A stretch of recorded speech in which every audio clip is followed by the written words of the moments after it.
ఎన్నో ఆశలతో తమ పిల్లలను ఇంజనీరింగ్ చదివిస్తున్న తల్లిదండ్రులకు, అలాగే ఇంజనీరింగ్ కంప్లీట్ చేసి ట్రైనింగ్ కోర్సెస్ కోసం హైదరాబాద్ లాంటి పట్టణాలకు వెళ్ళాలని ఆలోచిస్తున్న స్టూడెంట్స్కు కార్నర్స్టోన్ కంప్యూటర్ ఇన్స్టిట్యూట్ ఒక బంపర్ ఆఫర్ను తీసుకొచ్చింది.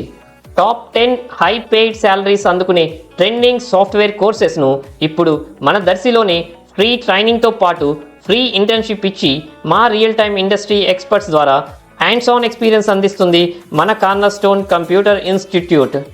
ముఖ్య గమనిక, ఇంజనీరింగ్ ఫైనల్ సెమ్ చదువుతున్న స్టూడెంట్స్ కూడా ఈ కోర్సెస్కు అర్హులే. షరతులు వర్తిస్తాయి. మరిన్ని వివరాలకై సంప్రదించండి. కార్నర్స్టోన్ కంప్యూటర్ ఇన్స్టిట్యూట్, ఆంధ్రప్రగతి గ్రామీణ బ్యాంక్ ఎదురుగా, చెట్టు కింద పడి వెనుక, కుర్చేడ్ రోడ్, దర్శి.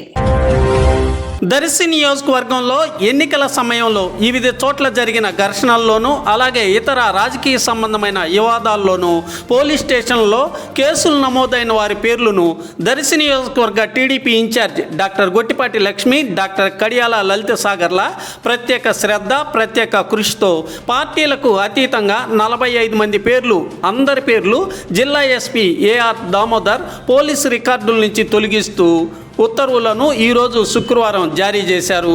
పార్టీలకు అతీతంగా అందరి పేర్లను పోలీసు రికార్డుల నుంచి తొలగింపజేసేందుకు కృషి చేసిన డాక్టర్ గొట్టిపాటి, డాక్టర్ కడియాల లలిత సాగర్లకు టీడీపీ యువ నాయకుడు పుల్లల చెరువు చిన్న పలువురితో కలిసి కృతజ్ఞతలు తెలియజేస్తూ మీడియాతో తెలిపారు.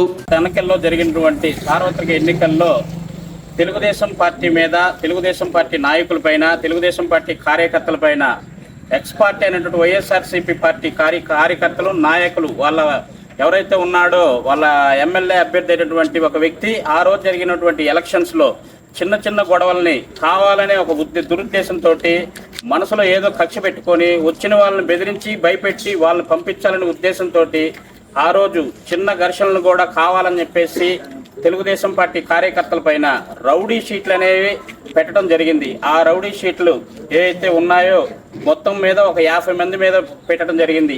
తెలుగుదేశం పార్టీ కార్యకర్తలు అనేటువంటి అందరి పైన 29 మంది అయినటువంటి తెలుగుదేశం పార్టీ కార్యకర్తల పైన, అదేవిధంగా మళ్ళీ వాళ్ళతో పాటు వీళ్ళ మీద పెట్టి అవతల మీద ఏదైతేనేవి 44 మంది మీద, 45 మంది మీద రౌడీ షీట్లు ఉంటే తెలుగుదేశం పార్టీ ఇన్ఛార్జి గొట్టిపాటి లక్ష్మి గారు వారి యొక్క సహృదయంతో ఎవరి మీద అయితే అక్రమంగా కేసులు బనాయించారో, రౌడీ షీట్లు అయితే అక్రమంగా పెట్టడం జరిగిందో వాళ్ళందరూ కూడా వీళ్ళ మీద కావాలని చెప్పి పెట్టారనే ఒక ఉద్దేశంతో ఎస్పీ గారి దగ్గరికి వెళ్ళి ఎస్పీ గారితో మాట్లాడి అమాయకులైనటువంటి ప్రజల మీద, కార్యకర్తల మీద కావాలని చెప్పేసి రౌడీ షీట్లు పెట్టడం జరిగింది. కాబట్టి దయచేసి ఎవరూ కూడా ఇబ్బంది పడకుండా ఉండాలి అంటే వాళ్ళ భవిష్యత్తు బాగుండాలని చెప్పేసి అది ఒక సదుద్దేశంతో ఆ రౌడీ షీట్లు అనేది తీపించడం జరిగింది. దానికోసం అని చెప్పేసి వాళ్ళు ఏదైతే ఒక తప్పుడు ఒక విధానాన్ని అవలంబించారో, రౌడీ షీట్లు పెట్టి తెలుగుదేశం పార్టీ కార్యకర్తలను ఇబ్బంది పెట్టాలనే ఒక వాళ్ళ ఆలోచనల్ని గొట్టిపాటి లక్ష్మి గారు తిప్పికొట్టడం జరిగింది. ఈ రౌడీ షీట్లు పేద ప్రజలైనటువంటి ప్రజలపైన, చిన్న చిన్న కార్యకర్తలపైన ఇలా పెట్టడం కాదు అనే ఒక సదుద్దేశంతో తెలుగుదేశం పార్టీ 29 మంది మీద పెట్టిన కేసులన్నీ కూడా ఎత్తివేయటం జరిగింది.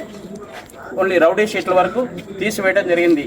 అదే కాకుండా వైసీపీ కార్యకర్తలైనటువంటి కొంతమంది మీద కూడా రౌడీ షీట్లు ఉన్నాయి. కానీ ఆ రౌడీ షీట్లు వీళ్ళ మీదనే తీసేస్తే వాళ్ళ మీద కూడా సహజంగా అది భావ్యం కాదని ఒక గొప్ప మనసుతోటి ఆలోచించి ఎవరి మీద కూడా రౌడీ షీట్ అనేది వద్దు, కావాలని చెప్పేసి ఒకరికొకరు ఈ విధంగా ఇది సరైన సందర్భం కాదు, సరైన చర్య కూడా కాదనే ఒక ఉద్దేశంతో మేడం గారు ఎవరి మీద కూడా రౌడీ షీట్లు వద్దని చెప్పేసి జిల్లా ఎస్పీ గారు, లోకల్గా ఉన్న డిఎస్పీ గారు, సిఐ గారు, ఎస్ఐ గారి వాళ్ళ ప్రోత్సాహంతో అందరితో మాట్లాడి ఈ రౌడీ షీట్లు అనేది తీసివేయడం జరిగింది. కాబట్టి మేడం గారికి ఈరోజు మేము ఆ రౌడీ షీట్లు తీసివేసిన సందర్భంగా వారికి కృతజ్ఞతలు తెలుపుకుంటున్నాం.